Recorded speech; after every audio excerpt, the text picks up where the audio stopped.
D.C. on Saturday night, promoting the super middleweight title doubleheader between fights. Showtime's Jim Gray asked Floyd about a possible return. Here's what he had to say.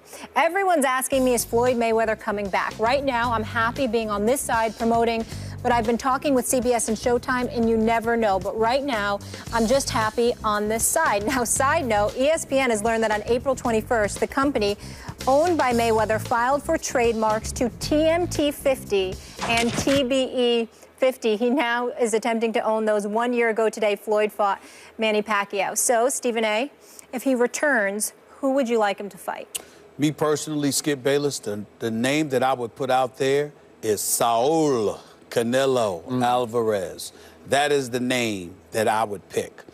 Did you see that? Let me say this to you. I respect all of these guys, the Danny Garcias. Errol Spence is special. I watched him in his last fight against Chris Algieri, even though it was against Chris Algieri. I just watched Styles and what have you. This kid is special. Kell Brooks in England, he's undefeated, okay? And obviously Britain, the way they support their fighters, it would be something special as well. Global appeal, no doubt. I don't want Mayweather near Gennady Golovkin because, to me, the man is a monster. He's too big, he's too strong, but he's too big. He walks around as a natural middleweight. That's what I'm thinking about. He's not some welterweight who moved up to the middleweight division. He's a natural middleweight, okay? I'm not down with stuff like that. Canelo Alvarez was in the super welterweight division and moved up. Now, Canelo Alvarez received a boxing lesson from Floyd Money Mayweather, an absolute lesson. But the flip side to it is that Canelo Alvarez is the kind of fighter that has knockout power, that comes to take you out. He just wasn't skilled enough at the time, undefeated at the time, but still very young and relatively raw. To me, if a Canelo Alvarez was to somehow, some way, I expect him to knock out Amir Khan next week, by the way, inside of 5 rounds. But after that, then turn around and fights Triple G, and some miracle happens. That's right, I'm calling it a miracle, because there are people out there who thinks Canelo could beat Triple G. I'm telling you, ain't no way in hell that's happening. I don't believe it. I got to see it. I don't believe that for 1 second. I think I think the power and the speed that he has, going up against Triple G, that ain't gonna cut it. I'm sorry, okay? So I look at him, and to me, it comes down to 2 people. Manny Pacquiao, I'm sorry, a healthy Manny Pacquiao, because we want to make sure that shoulder's okay. Not during the fight. I can't believe you're even acknowledging that Manny's still not the one he hurt during the fight when he missed about 400 punches. I'm not talking about, and using it as an excuse. I'm not talking about that. I want Manny 100%. All right, we don't want any excuses. But even that, I think Canelo Alvarez would actually be a more appealing fight, because Manny Pacquiao and the Floyd Money Mayweather fight last May 2nd was so disappointing that I believe that the public would not buy to that. And I totally believe Floyd when he says, I ain't coming back unless it's for 9 figures. I definitely believe that. And I don't believe that the public would get ripped off again by him fighting Pacquiao for 9 figures.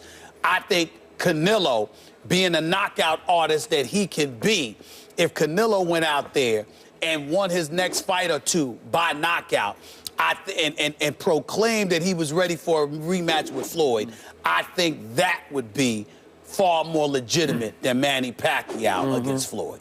By the way, when Floyd schooled Canelo came all the way down to 152. That is correct. And Floyd went up to 150 and a half. That's so right. They were sort of catch in the weight, same, and that's what they're saying, you know, so that has a lot to do with it. It's one of the reasons why Canelo wants Triple G to come down to 155, and Triple G is like, nope, I'm going to fight you at 160. Now, Triple G told me personally he would come down to 155 to fight Floyd. That's the only person he would do that for. He's opposed to guys looking to capture middleweight championships, looking forward to fighting at that weight and walking around big enough to do it, but then all of a sudden they want him to come down to 155 to fight him. That's how he views Canelo. He does not view Floyd Mayweather that way, because he thinks Floyd Mayweather is a naturally smaller guy, whereas Canelo is just trying to get him to come down and weight so he could be weaker.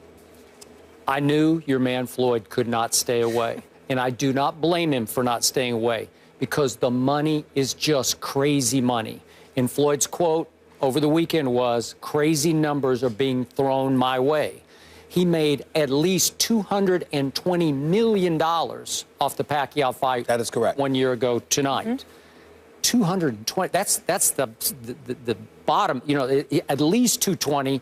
Probably more than that. It was over 300. Okay, so think 300 million in a day. In an hour. I mean, right? The average American probably doesn't even think live on about that. 30,000. It's incomprehensible. So if somebody's telling you, as you're going on 40 years of age, he's 39. He turned 39 on February 24th. Okay, so the clock is ticking toward 40 years of age. And if somebody told you you could have 2 mega fights left, you could. You could have one with Pacquiao, and I know you're dead set against this. You could have one with Triple G. Now, again, here's what I've said to you from the start about Triple G. I hear all of your reservations, your concerns for Floyd. But if Floyd is, in fact, the greatest defensive fighter ever, and I give him that, can he not figure out a way to at least survive Triple G, to at least stay on his feet for 12 rounds against Triple G? Well, see, let me say this, and I've never said this to you before, but I'll say it to you right here on national television. I believe that Floyd could hurt Pacquiao, if not knock him out. I believe he has a chance to hurt Canelo. I don't believe he would affect Triple G. And if you get into the ring with Triple G at Floyd's size, you're literally going in there to run for 12 rounds, to outbox him for 12 rounds. Well, what to else hit without, is new? I'm saying to hit without getting hit. But what I'm saying to you is this. Juan Manuel Marquez put Pacquiao to sleep. Even though the fight was unattractive, I know what Floyd could do to Pacquiao if he caught him. I'm not convinced that Canelo can't get had, because I think Canelo was a bit timid because he felt some of Floyd's punches early, because Floyd did not run in that fight against Canelo. He outboxed him. He hit and held Pacquiao. He frustrated Pacquiao. He made Pacquiao miss 400 times, which is why his shoulder got separated. But he didn't. But that was the deal. Against Canelo, he stood right there and outboxed him and gave him a boxing lesson. The problem with Triple G, I've literally watched Triple G let people listen. They asked him this question after his latest fight when Demetrius Wade, I think the guy came in there. He came in the ring petrified. Okay, no disrespect to Wade. He's got a bright future, but damn it, he was in over his head. Okay, here's the thing. I've watched Triple G, and he told me this when I interviewed him on my radio show. He literally has got to the point where at times he literally lets fighters hit him just so they could get some confidence, or just so he could make it interesting, because it's so easy and it's so boring. And I'm saying to you, with Floyd being so considerably smaller, obviously I know Floyd. I've stood next to Triple G. We've talked, but I shook his hand and everything.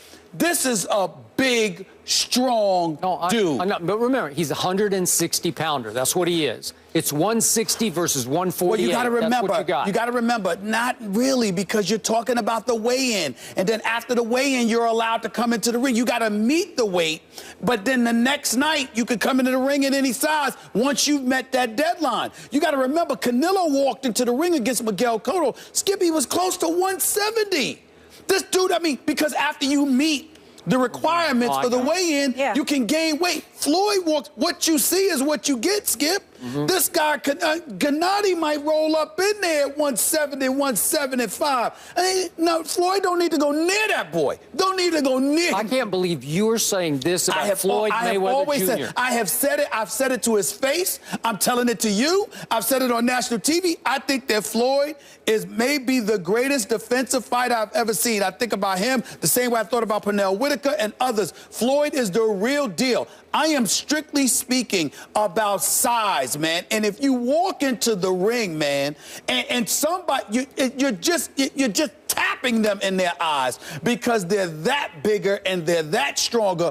I see Triple G knocked a dude down, knocked Wade down the other day with a shot to the arm. He went down with a shot to the arm, man. And just stay away from him. Now you've turned into a Triple G fan or fanatic. I've always been a Triple G fan. Okay. Stay away from this man. Floyd, are you watching Stay away from this man. Canelo, if Canelo's smart, Oscar De La Hoya, everybody needs to stop getting on Oscar De La Hoya right now. Oscar De La Hoya is a damn good promoter. And in the case of Canelo Alvarez, he's being brilliant because he's keeping them away from Triple G. Stay the hell away from that man. Okay. I'm trying to tell you, stay away from him, man. Stay away from him. I'm here to tell you. Sugar Ray Leonard, in his day, would have figured out how to beat Triple G in similar circumstances. But let me tell you this, and this is where your argument comes into play, where at times you chide Floyd and talk about Sugar Ray Leonard, blah, blah, blah, blah. I remember Sugar Ray Leonard going into the ring against a Donnie Lalonde out of retirement from the torn retina and all of this stuff. And Sugar Ray is playing around, dancing around, letting him miss and all, making him miss and all this stuff. And Donnie Lalonde catches Sugar Ray and drops him. And Sugar Ray is on the canvas, and he just looks up, and his eyes narrow, and he came up and massacred this dude, beat the hell out of him, and then knocked him out, stopped him. If I remember correctly, I think this is the 9th round, if I remember correctly. My point to you is Sugar Ray had the ability to hurt guys. I'm saying I don't think Floyd could hurt Triple G. At all. At all. Well, trust me. At all. There's no way Floyd could hurt Manny Pacquiao. Oh, please. Oh, please. Wait. Please. I got to say this for the record again, for all those who get misled by this man sitting across from me. Manny Pacquiao, 3 weeks before that fight, tore his rotator cuff sparring. Excuses. He tried to fight because he was afraid he would never get the payday again. He's afraid that he's going to get the payday. So he showed up, right? Even though the elbow was hurt, he showed up, right? He wanted a pain-killing injection, which the state of Nevada denied him on fight night because they had not filed the official paperwork. Manny Pacquiao knew that he needed to step into the ring against Timothy Bradley and win in dramatic fashion. In order to warrant a rematch. In order to warrant a rematch against Floyd, and couldn't do it. Oh, give me punish. And here's the point. Oh, please. Manny Pacquiao, wait a second. Fighting with one arm. At the end of that fight, he looked like he had been sparring with Freddie Roach. That's how his face looked. You know what it is? He'd been doing the pre-fight stuff. I'll be the first to admit that Floyd Money Mayweather didn't have a great night as far as I'm concerned. He hit and he held. All of that's true. But the flip side is that Floyd Money Mayweather doesn't sit up there and make money off of people because he advertises that he's going to knock somebody out. Y'all pay to see the fight because y'all want Floyd shut up. Y'all want him silenced. You want him knocked out, and no one can do it, especially Manny Pacquiao. Y'all will pay again to see Manny get his revenge. That's what it's going to happen. Let me tell you what. Is that what it's going to be? I tell you, you want me to tell you what I don't want if it happens?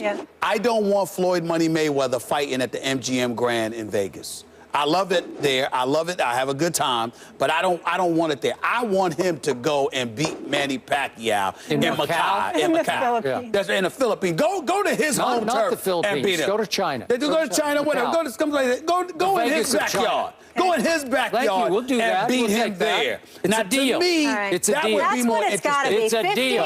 Here we go. It's got to be. Listen. Here we go. Manny is back. Only people who think that Manny Pacquiao is more. Did you watch Canelo Alvarez? You can sleep if you want to.